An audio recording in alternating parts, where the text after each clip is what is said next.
Relational depth is really about being known, being seen.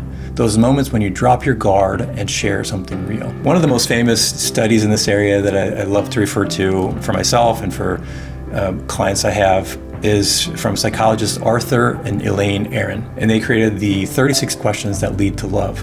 So you've probably maybe seen this around. It became more of a faddish thing a while ago. The New York Times wrote an article about it. Originally, Arthur and Elaine wanted to test if two strangers could create real intimacy in a single conversation. And as it turns out, they can. But why? Why is that? Because authentic mutual vulnerability, not small talk, is what creates real connection. So I'm going to walk you through a couple of questions from this exercise, this 36 questions that lead to love or closeness.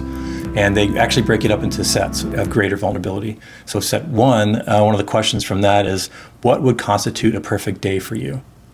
And the idea with this exercise is you ask the question of your partner and let them respond. You also respond to the same question, and then you switch who's asking the question. That's kind of the process. And we'll get into some of the specific details around how to use this exercise to create greater vulnerability in your friendships. So here's an example of another question from the second set. The question is there something that you've dreamed of doing for a long time, and why haven't you done it? Here's an example from the third set of questions, which goes a little bit deeper.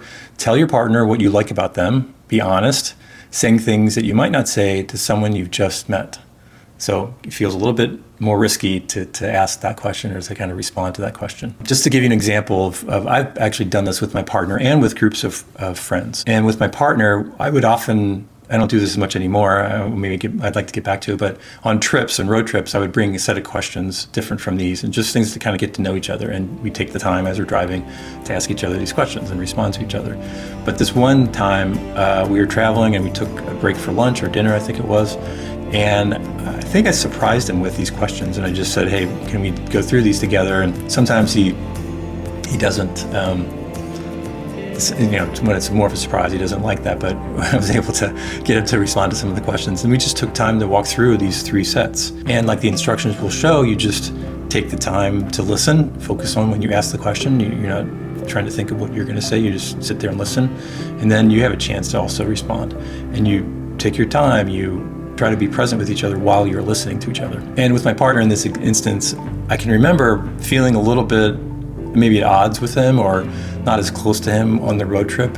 And I can recall that definitely going through these questions definitely helped to adjust some of that feeling of not feeling close. I felt much more connected to him during that time or while we were doing that and even after. So I know this does help to bring you closer to your friends and partners and family. I hope you can use this tool to facilitate more vulnerability and closeness.